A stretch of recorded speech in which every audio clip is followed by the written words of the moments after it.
So, here's the thing. I don't like musicals. If we take Disney films or, like animated Disney films and just push them to the side for a second, musicals, I just don't like them. I think they're awkward. I think they're pretty cringy. There's just something about like following a cinematic narrative and then out of nowhere just people just burst off singing, breaking off into dance numbers and shit. Shit's weird.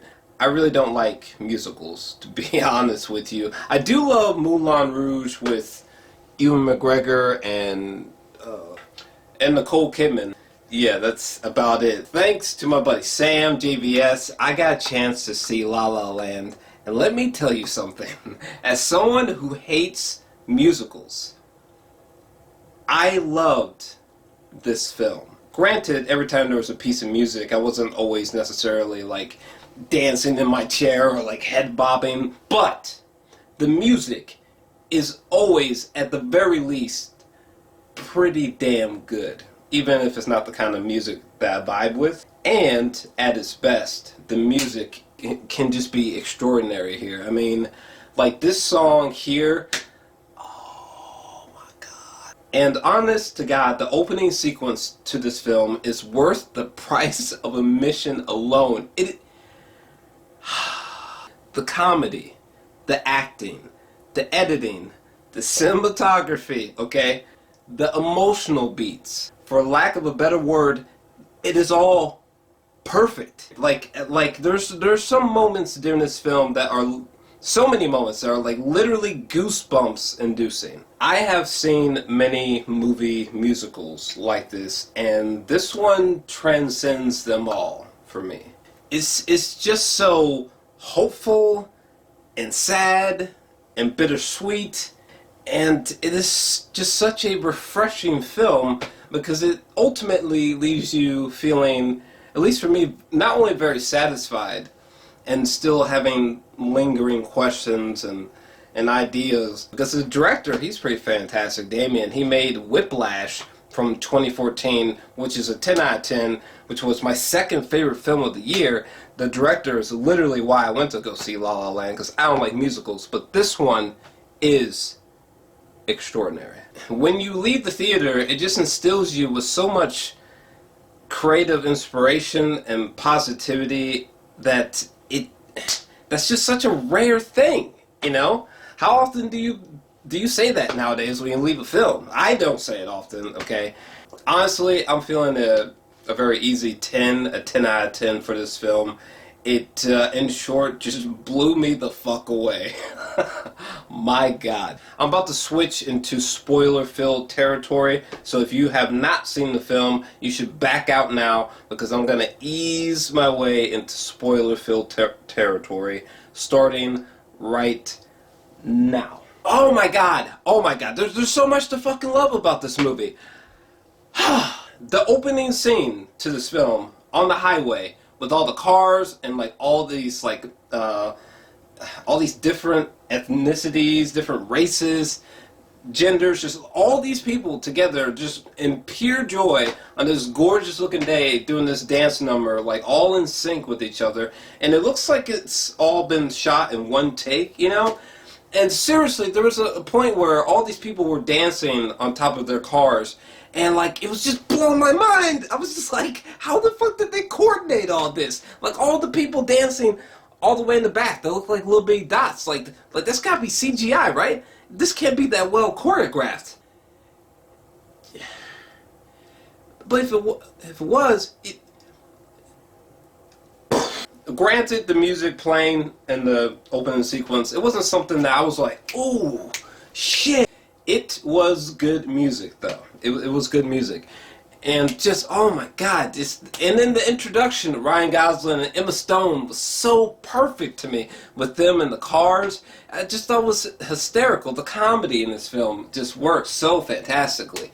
When we meet Ryan Gosling in this space right here, and like a family member, the woman, she comes up in there, like just the comedy there was just so, it was just perfect. It was just perfect. Ryan Gosling is perfect in this role. Like, I think he's a phenomenal actor. Like, he's just he's just full of these magical little nuances that make him embody whatever character that he's playing at any given time. I mean, I think he's just an extraordinary. He's just a great actor. He's just so good.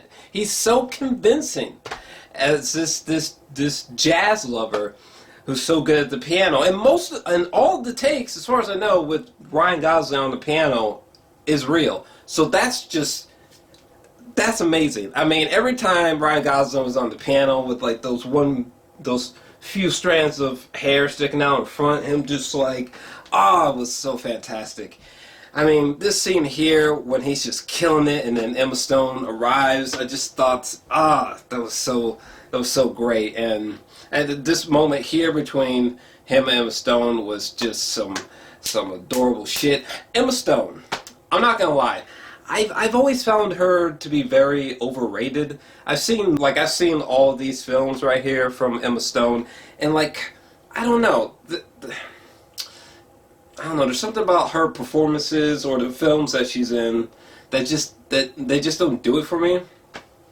But however, when I saw her in Birdman, I was like, whoa! Like, this was the first time where I was like, whoa, this was a really great performance. And her performance in La La Land was outstanding. She and Ryan Gosling, they have perfect chemistry. Perfect chemistry. There were so many times while I was watching this film, like during this scene and this scene, where I was just like, oh man, they would make such a great couple in real life. And I forgot that Ryan Gosling has like daughters, or he has a daughter, and he's with Eva Mendes. I totally forgot all about that. But their chemistry is so palpable. It's just, like you just want to root for this couple so badly, you know. And during this scene, which I thought was a standout scene from the film, where he, by the way, John Legend as Keith. At first, it was extremely jarring, you know. I was just like, John Legend? But it actually worked out pretty nicely, so hey, fuck it. This scene here where Ryan Gosling, he comes home from being on tour, and the two of them going back and forth about, you know, how maybe Ryan Gosling should just step off the tour and get back to his dream that he had forgotten about, you know, like building that club. Oh my God, that was some real shit that they were debating, you know what I'm saying? Because he's like, look, you said yourself, no one likes jazz. Yeah, it's something I'm passionate about and something I really want to do, but like, we need money, so it's better that I'm hustling, making money, and making lots of it than, you know, being poor, you know, scraping by doing the thing that I love, right? Oh my God, just the way that scene played with that question, just, it was really, really fucking deep. Honest to God. And when Emma Stone, when she went to do her one-woman act, that play or whatever, and she thought it failed, like, God, that was like hard to watch. Because like, as a creative myself, a lot of things that Ryan Gosling and Emma Stone were arguing about were hitting me so deeply, because like, I don't know, I don't understand how any artist could not watch this film and identify with the struggles that Ryan Gosling and Emma Stone's characters are going through, you know, that sense of like, you want to do the thing that you're passionate about, you want to do your dream, but you don't have the resources. So it's so easy to be like, you know what, let me just give up on this dream and just do this thing that I hate, but I'll get a lot of money from it, and I'll just leave my dream behind. No big deal, right? Like every artist goes through this turmoil, and this film dealt with that concept in just a really deep way, I thought. What else stands out about this film? I mean, just every tracking, there's so many like one take sequences in this film that like eventually just became hard to keep up with.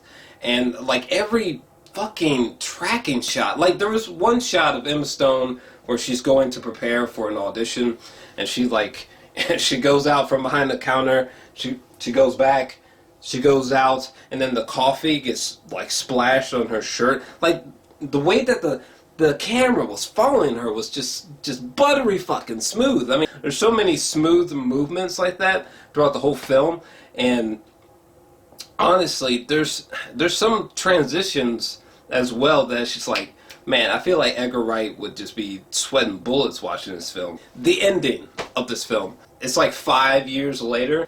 Both characters have succeeded in their dreams. You know, Ryan Gosling, he's he's got his club. Seb is finally real. You know, Emma Stone, she's a well-known actress. She's got a completely different man, and she's got a child.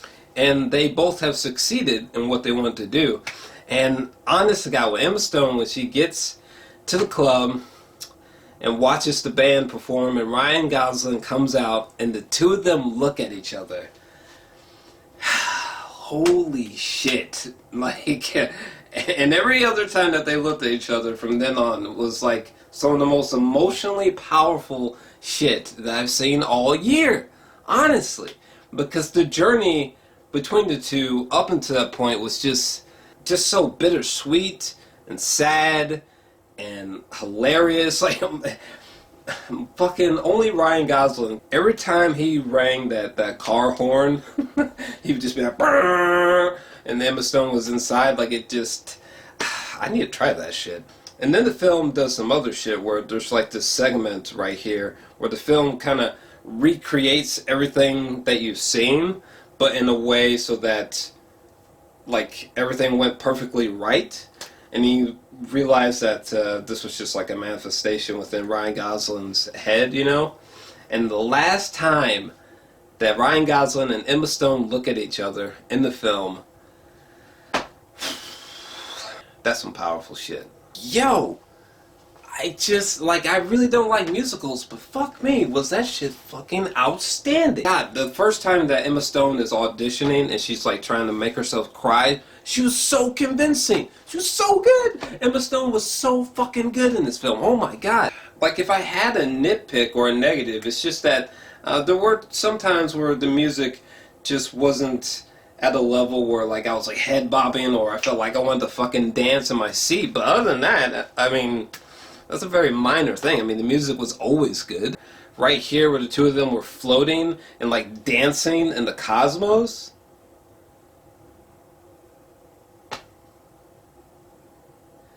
Guys, but yeah, I think that's all I got. If there's any other things that come to mind, I'll add them in the comments section down below. But I truly was just blown away by this film. Just blown away. 10 out of 10 easy. And if you enjoyed this review, definitely make sure to smash that like button and subscribe as well. Towards the end of this video, there'll be 2 boxes floating above my head, and those will be 2 past videos that you can, go check out really quick.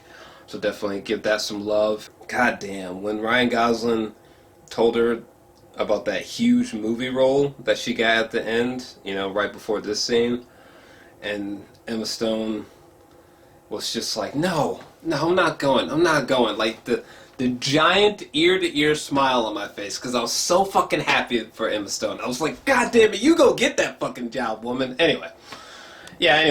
Also in the lower right-hand corner of the screen, you'll see a little circular button. You can tap that to instantaneously subscribe. And I'm out, guys. Peace. Beautiful film.